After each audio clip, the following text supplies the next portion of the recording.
Hello, good morning. आज मैं इतिहास का सिलेबस लेके आया हूँ और सिलेबस बताने के पहले मैं कुछ बिहार बोर्ड के बारे में जानकारी देना चाहता हूँ कि बिहार सरकार जो क्या करती है, दो प्रकार की बोर्ड कंडक्ट करती है। एक है ये ओपन बोर्ड और एक है इनके पास रेगुलर बोर्ड। तो रेगुलर बोर्ड और ओपन बोर्ड के सिलेबस में क्या अंतर है, क्या डिफरेंस है, बच्चे कहाँ पे घबरा जा रहे हैं, उनके बारे में बताना चाहता हूँ। तो रेगुलर बोर्ड क्या करती है, वो 11वीं और 12वीं, ये आप देख रहे हैं स्क्रीन पे, 11वीं में लिखा हूँ और 12वीं। तो 11वीं 12वीं दो अलग अलग प्रकार के एग्जाम लेती है, एक 11वीं का फाइनल लेती है, एक 12वीं का। तो 12वीं का जो फाइनल लिया जाता है वो बोर्ड के द्वारा कंडक्ट किया जाता है और 11वीं जो है तो होता है वो इंटरनल होता है। और इसमें ओपन बोर्ड में क्या होता है, इसमें कोई 11वीं 12वीं नहीं किया गया है, इसमें डायरेक्ट जो है फाइनल एग्जाम 2 साल के बाद लिया जाता है। और इसलिए यहाँ के बुकों को 11वीं 12वीं ना बोल के, इसको जो है 11वीं 12वीं ना बोल के इन्होंने बुक को जो है भाग 1 में और भाग 2 में बांटने का प्रयास किया और ये भाग 1 भाग 2 में है भी। तो इस प्रकार से यही डिफरेंस होता है। लेकिन अगर हम लोग सिलेबस पढ़ते हैं, जो कि अध्ययन करते हैं, इसके लिए हम लोग देखते हैं कि मात्र और मात्र 20 से 25% का क्या होता है, 20 से लेके 25% तक का डिफरेंस इसके मटेरियल में होता है। और बुक की बात जहाँ तक होता है, ओपन बोर्ड की जो बुक होती है, ओपन बोर्ड की जो बुक होती है वो सेल्फ इनके द्वारा जारी किया जाता है, मतलब ओपन बोर्ड के द्वारा जारी किया जाता है। लेकिन रेगुलर बोर्ड का जो है वो मार्केट में कहीं भी आपको मिल जाएगी। इसलिए जो है बच्चे क्या होते हैं कि अगर बुक उसको अध्ययन केंद्र से ओपन बोर्ड वाले को नहीं मिलता है तो वो इधर उधर भटकते रहते हैं और उनको सही जानकारी नहीं मिल पाती है।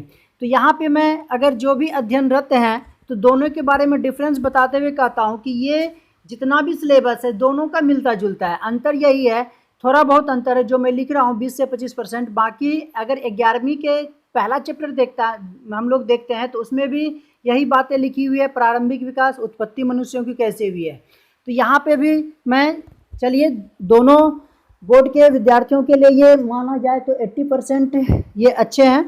तो मैं जो हूँ अभी जो मानव के प्रारंभिक विकास का इतिहास, मतलब ये जो भाग 1 है ओपन बोर्ड के द्वारा और 11वीं का ये रेगुलर बोर्ड का 11वीं का, दोनों का मिलता जुलता है। तो भाग 1 में सबसे पहले हम लोग, पहला है मानव के प्रारंभिक विकास का इतिहास। मतलब इसमें क्या होता है कि इसमें अध्ययन करते हैं हम लोग उद्भव, मतलब उत्पत्ति, कहता है कि मानव की उत्पत्ति कैसे हुई है।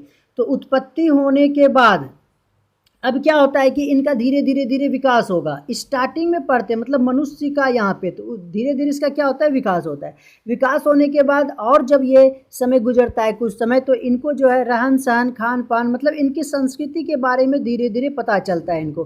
तो ये सब जितना भी हम लोग इसके बारे में अध्ययन करते हैं तो ये मानव शास्त्र के द्वारा हम लोग अध्ययन करते हैं, मानव शास्त्र के द्वारा अध्ययन करते हैं। और पुरातत्व, ये दो जो है स्रोत बहुत ही इम्पॉर्टेंट है। तो पुरातत्व के माध्यम से हम लोग क्या करते हैं, रासायनिक परीक्षणों के माध्यम से क्या करते हैं, ये आधार बनाते हैं कि इनके बारे में हम लोग सही ढंग से जान सके। तो इस चैप्टर में हम लोग यही पढ़ेंगे। उसके बाद दूसरा है नगरीय संस्कृति का विकास एवं लेखन कला। तो इस चैप्टर में हम लोग देखते हैं कि मनुष्य जो है सबसे पहले जंगलों में रहना शुरू किया था और जंगल में रहने के बाद ये कहाँ पे रहे, जंगलों में रहे, गुफाओं में रहे, उसके बाद पेड़ों पे रहते थे। तो इस प्रकार से इनका क्या होता था, जीवन यापन चलता था। लेकिन क्या इसी तरह जीवन जीते रहे? नहीं, ऐसा जीवन जीते रहते तो आज हम लोग भी क्या होते, अभी भी गुफा और पेड़ों में ही लटके रहते। लेकिन क्या हो गया है, इससे हम लोग आगे बढ़े, विकास किए तो इनके द्वारा घर बनाया गया। घर बनाने के बाद सब एक जगह रहने लगे तो समाज का निर्माण किए और समाज करते करते इन लोगों ने धीरे धीरे आज क्या हो गया, शहर का निर्माण कर लिए। तो शहर, अब उस समय प्रारंभिक सभ्यता, मतलब प्राचीन काल में कौन सी सभ्यता आई थी, तो उस सभ्यता के बारे में खास करके मेसोपोटामिया से संबंधित जानकारी हम लोग यहाँ पे प्राप्त करेंगे।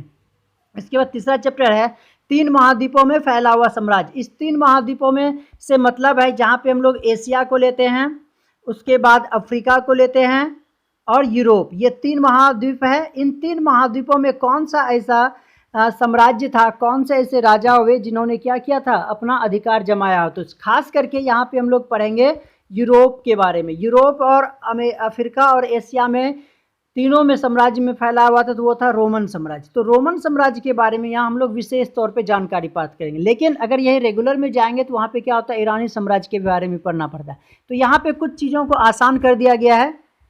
उसके बाद चौथा चैप्टर में कहता है कि रेगुलर बोर्ड में भी इस्लाम के बारे में पढ़ना था, यहाँ भी इस्लाम के बारे में पढ़ना है, लेकिन कुछ चीज़ों को इसमें कम कर दिया गया है नॉलेज में। तो अब जो है इसमें क्या होता है, इस्लाम का उद्भव, मतलब इस्लाम की उत्पत्ति कैसे हुई, कहाँ हुई, नहीं हुई, कब, खास करके कहा जाता है कि ये अरब क्षेत्र में, अरब प्रायद्वीप में जो है क्या इसके उद्भव हुई थी। और वहीं पे एक मक्का, मक्का नाम का नगर था। इस मक्का में कौन आए थे, तो इस मक्का में हज़रत मोहम्मद साहब के द्वारा जो है इस इस्लामिक धर्म का उत्पत्ति के बारे में बताया गया और इसका उद्भव कैसे हुआ, विस्तार कैसे हुआ, मतलब कि ये संस्थापक जो थे मोहम्मद साहब, तो इनके द्वारा क्या हुआ था, किस प्रकार से इन्होंने कितनी कितनी मेहनत किए थे, इनके राजनीतिक कारण, सब का डिटेल से हम लोग चौथा चैप्टर में हम लोग डिस्कस करेंगे। उसके बाद है पाँचवा, पाँचवा कहता है कि यायावर साम्राज्य। यायावर का मतलब होता है घुमंतु, घूमने वाला। तो घूमने वालों में से भी कोई ताकतवर हुए, जैसे हम लोग प्रमुख रूप से नाम लिया जाता है चंगेज खां का। ये चंगेज खां क्या थे, मंगोल से संबंधित थे। तो ये लोग क्या कर रहे थे, इस प्रकार से हम लोग देख रहे हैं कि ये घुमंतु टाइप में थे, लेकिन फिर भी अपना साम्राज्य को। नेक्स्ट देखते हैं, नेक्स्ट है छठा में तीन अवस्थाएं। तीन अवस्थाओं के बारे में हम लोग प्रमुख रूप से देखेंगे कि ये तीन अवस्था क्या था।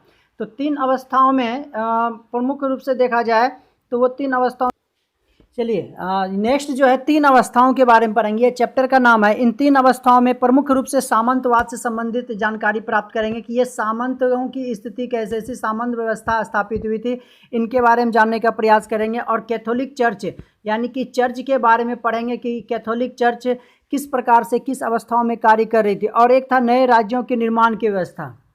तो तीसरा अवस्था था वो था नए राज्यों के निर्माण की अवस्था। तो हम लोग इन तीन अवस्थाओं के बारे में पढ़ेंगे कि इन तीनों में कौन कौन सी घटना और कैसे कैसे क्या क्या हुआ।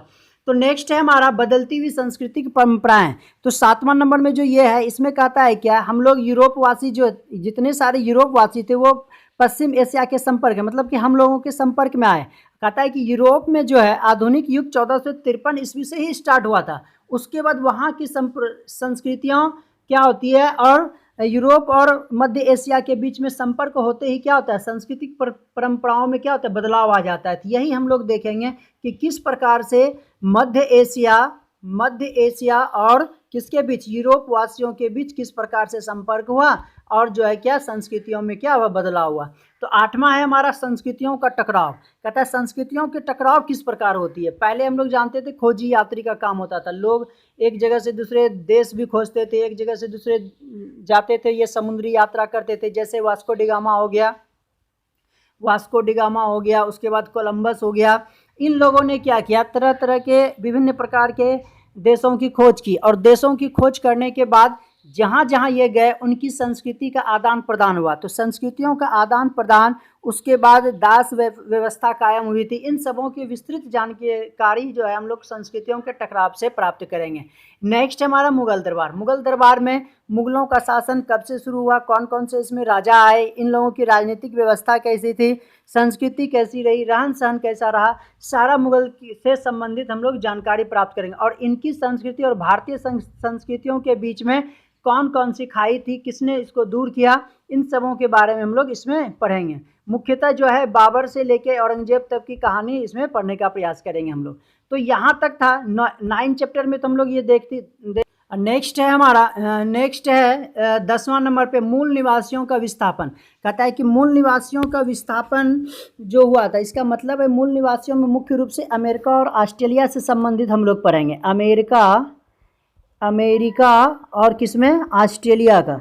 तो अमेरिका और ऑस्ट्रेलिया का मूल स्थापन किस प्रकार से हुआ, नहीं हुआ। मूल स्थापन का मतलब होता है कि जो मूल स्थान पे रह रहे हैं, मतलब जिसका जहाँ पे जन्म हुआ तो मूल स्थान कहलाता है। वहाँ से वो किसी कारणवश क्या हो गए, दूसरे जगह जाके वो बस गए। तो दूसरे जगह जो जाके बस गए तो किन कारणों से बसे, नहीं बसे, उनके बारे में हम लोग 10वां चैप्टर में विस्तृत रूप से जानकारी प्राप्त करेंगे। अब कहता है नेक्स्ट जो 11वां है, लास्ट है इस भाग 1 का लास्ट चैप्टर है आधुनिकीकरण की और कदम चीन एवं जापान। तो कहता है चीन और जापान किस प्रकार से नए युग में प्रवेश किया और चीन की स्थिति क्या थी और जापान की स्थिति क्या बनी हुई थी। दोनों जो है किस प्रकार से तरक्की कर रहे थे, विकास कर रहे थे और कौन सा तरक्की नहीं कर रहे थे, इनके बारे में हम लोग जानकारी हासिल करेंगे। तो यहाँ पे जो है ये जो भाग 1 का मैं सिलेबस आज जारी कर रहा हूँ और नेक्स्ट जो है आगे आने वाले दिनों में मैं BA का भी सिलेबस प्रयास करूँगा, जारी करूँगा। लेकिन ये जारी होने के बाद कल तो भाग 2 होगा जारी, उसके बाद जैसे ही भाग 2 जारी हो जाता है तब मैं टॉपिक वाइज जो है कोशिश करूँगा कि पढ़ाने का और अधिक से अधिक प्रयास करूँगा समझाने का, ताकि आप लोगों को घर बैठे क्या हो जाए, थोड़ी सी सुविधा हो जाए और ताकि अच्छे नंबरों से आप लोग पास कर सकें। धन्यवाद।